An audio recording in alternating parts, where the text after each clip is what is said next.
दोस्तों, कल्पना कीजिए एक ऐसा महाभारत के योद्धा जो सूर्य का पुत्र था, जन्म से ही दानवीर और जिसका नाम लेने मात्र से ही साहस और बलिदान की प्रतिध्वनि गूंजती है। लेकिन क्या हो अगर मैं आपसे कहूं कि कर्ण के बारे में जो भी आपने सुना है उसका अधिकांश हिस्सा झूठ है। हाँ, 10 ऐसे झूठ जो उसकी महानता को धूमिल करने के लिए फैलाए गए हैं। तो आखिर वो कौन थे 10 अलग अलग झूठ जो कर्ण के बारे में फैलाया जा रहा है? इस वीडियो के माध्यम से मैं आपको बताने वाला हूं। बस इसके लिए आपको वीडियो में अंत तक जरूर बने रहना पड़ेगा और अगर वीडियो पसंद आती है तो वीडियो को लाइक करना और चैनल को सब्सक्राइब तो अवश्य कर देना।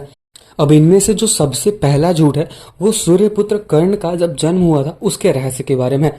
अब कहानी की शुरुआत होती है जब कर्ण का जन्म हुआ था। ऐसा बताया जाता है और ऐसा सब लोग कहते हैं कि कर्ण अनैतिक संबंधों का परिणाम था। लेकिन क्या यह सच है? शास्त्रों में स्पष्ट है कि कर्ण का जन्म महर्षि दुर्वासा के वरदान से हुआ था। माता कुंती ने मंत्र का प्रयोग किया था और सूर्य देव ने अपना तेज बल भेज दिया था। उसकी वजह से बताया जाता है कि जो कर्ण है उसका जन्म हुआ था। इसके साथ ही साथ लेकिन समाज ने इसे गुप्त संबंध कहकर कुंती के चरित्र को कलंकित किया है। पहला झूठ यही था कि कर्ण अवैध संतान था। यह झूठ केवल इसलिए फैलाया गया ताकि समाज उसे एक अधर्मी माने और उसका सम्मान भी ना करे। आपने भी कई बार देखा होगा या फिर कई टीवी सीरियल में यह भी पढ़ा होगा कि जो कर्ण है वो उसका जो जन्म है वो अलग तरीके से हुआ था। माता कुंती ने उनको कहीं भी फेंक दिया था, जल में समाहित कर दिया था। बट ऐसा कुछ भी नहीं हुआ था। उनकी जो माता है कुंती, उन्होंने खाली वो मंत्र का उपयोग किया था और उनको क्योंकि नहीं पता था कि जो उन्हें वरदान मिला है वो सही भी होगा कि नहीं होगा। अगर सही होगा तो उसको बस वो आजमाने के लिए, उसका उपयोग करने के लिए वो देखी और उसी से सूर्यपुत्र कर्ण का जन्म हुआ। अब इसी में जो दूसरा आता है वो आता है शिक्षा के अधिकार का छल। बताया जाता है कि कर्ण ने झूठ बोलकर भगवान श्री परशुराम से शिक्षा ली थी। असल में परशुराम ने स्वयं कर्ण के तेज और समर्पण को देखकर उन्हें शिक्षा दी थी। परशुराम को यह ज्ञात था कि कर्ण राजसी कुल से हैं, लेकिन उन्होंने उसे क्षत्रिय मानने के बजाय अपने विद्यार्थी के रूप में स्वीकार किया था।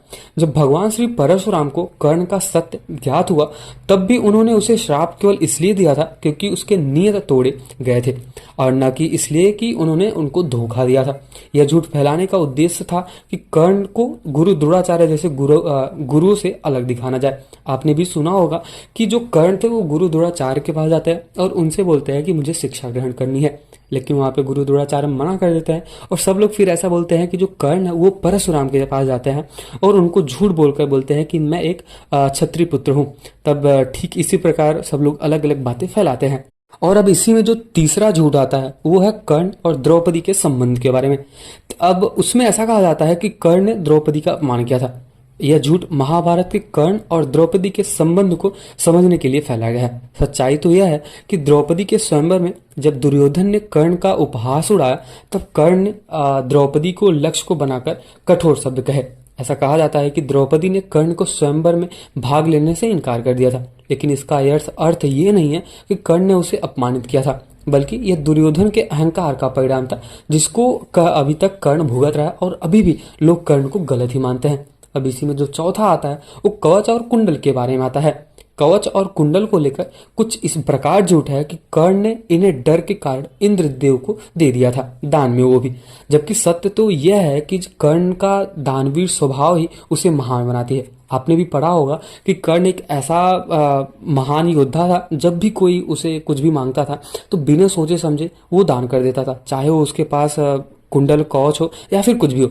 जब इंद्रदेव ने ब्राह्मण का वेश धारण करके कवच और कुंडल मांगे तो कर्ण ने उन्हें तुरंत वापस कर दिया। उन्होंने एक दान के स्वरूप में दे दिया और कुछ भी ये नहीं सोचा कि आने वाले समय में मुझे इसकी जरूरत होगी या फिर मुझे इसकी उपयोग पड़ेगी।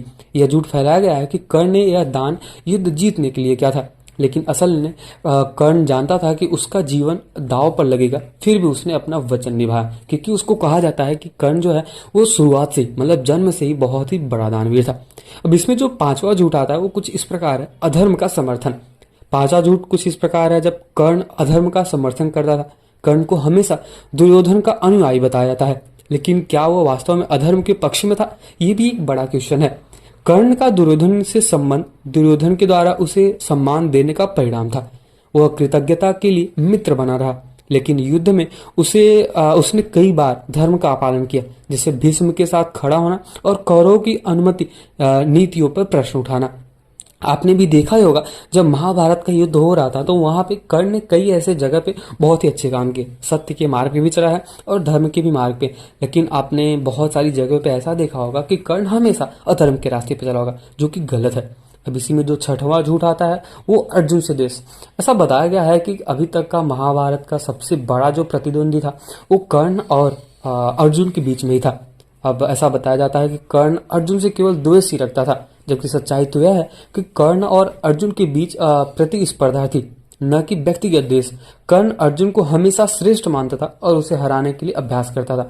अब उसे हराने के लिए अभ्यास करना मतलब अगर आप किसी भी इंसान से आगे जाना चाहते हो तो आपको उसको आइडल मानना पड़ेगा या फिर मतलब उसको समझना पड़ेगा कि वो कैसे युद्ध या फिर सर्वश्रेष्ठ धनुर्धर है। तो ठीक उसी प्रकार जो कर्ण था वो भी अर्जुन को मान के आगे बढ़ता था और हमेशा उसके बारे में सोचता था कि इसको देख के मैं अभ्यास करूं ताकि मैं अर्जुन से आगे हो जाऊं। और एक बात तो तय है कि जो कर्ण है उसमें थोड़ा सा द्वेष तो था बट उतना भी ज्यादा नहीं था जो आज के समय में बताया गया है।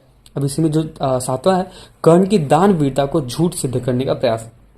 अब ऐसा कहा जाता है कि कर्ण ने अपनी दानवीरता को दिखाने के लिए बहुत सारे दान दिए। यह दुष्प्रचार केवल इसलिए किया गया है ताकि कर्ण के गुणों को तुच्छ समझा जाए और उसको दिखाया जाए। कर्ण ने अपनी अंतिम सांस तक दान दिया, यहाँ तक कि मृत्यु के समय भी उसने भगवान श्री कृष्ण को अपने स्वर्ण दात मतलब जो उसका दात था, भगवान श्री कृष्ण ने जब उससे एक दान मांगा तब उसके पास कुछ भी नहीं था, तब उसके पास एक सोने का दात था जो कि भगवान श्री कृष्ण को उसने वो भी दे दिया था, वो भी मरते वक्त। अब इसमें से जो आठवां है, कर्ण और कुरुक्षेत्र का सत्य। कहा जाता है कि कुरुक्षेत्र युद्ध में कर्ण के बारे में ऐसा फैलाया गया है कि उसने अधर्म का समर्थन किया, जबकि सच्चाई तो यह है कि कर्ण ने धर्म के लिए अपनी भूमिका निभाई। उसको ये पता था कि पांडव सही थे, फिर भी उसने अपने मित्र के प्रति निष्ठा निभाई। अब आप समझ सकते हो कि अगर कोई इंसान अपने मित्र के लिए अपना जान दे दे और महाभारत का युद्ध कर ले, ताकि उसको पता है कि सामने वाला जो योद्धा है उसके साथ स्वयं परमेश्वर भगवान श्री कृष्ण है, पर फिर भी उसने अपनी मित्रता निभाई और धर्म के प्रति अपने दोस्त के साथ खड़ा रहा। इसमें जो नौवां है वो मृत्यु का रहस्य। और कहा जाता है कि कर्ण की मृत्यु को लेकर नौवां झूठ तो यह है कि केवल अभिमन्यु जैसे योद्धाओं की मृत्यु कर्ण के कारण हुई थी, लेकिन सच्चाई तो यह है कि कर्ण ने युद्ध में भी मर्यादा का पालन किया था। अब इस प्रकार जो 10वां है, कर्ण को दानवीर कहने का कारण। 10वां सबसे बड़ा झूठ यह है कि कर्ण की दानवीरता केवल दिखावा था, लेकिन यह झूठ केवल इसलिए फैला गया ताकि उसकी महानता को कम किया जा सके। अब कर्ण की कथा हमें कुछ इस प्रकार बताती है कि सत्य को जानना और झूठ को उजागर करना कितना ज्यादा महत्वपूर्ण होता है। कर्ण केवल एक योद्धा ही नहीं था, बल्कि वह एक चरित्र था जो सत्य, कृतज्ञता और बलिदान का प्रतीक माना जाता था। उसने बिना सोचे समझे अपने मित्र दुर्योधन के मित्रता निभाने के लिए उसने पूरा महाभारत की युद्ध लड़ा और उसको ये भी पता था कि उसकी मृत्यु हो जाएगी, फिर भी वो कभी भी पीछे नहीं उठा। तो आज हमने कर्ण की उन सच्चाइयों के बारे में जाना जो सदियों से छिपाने की कोशिश की गई थी। क्या आप भी कर्ण की इस महानता को महसूस करते हैं? अगर हाँ तो वीडियो को लाइक जरूर करना, और अगर आप वीडियो को लाइक करते हैं और चैनल को सब्सक्राइब करते हैं तो मुझे भी मोटिवेशन मिलेगा।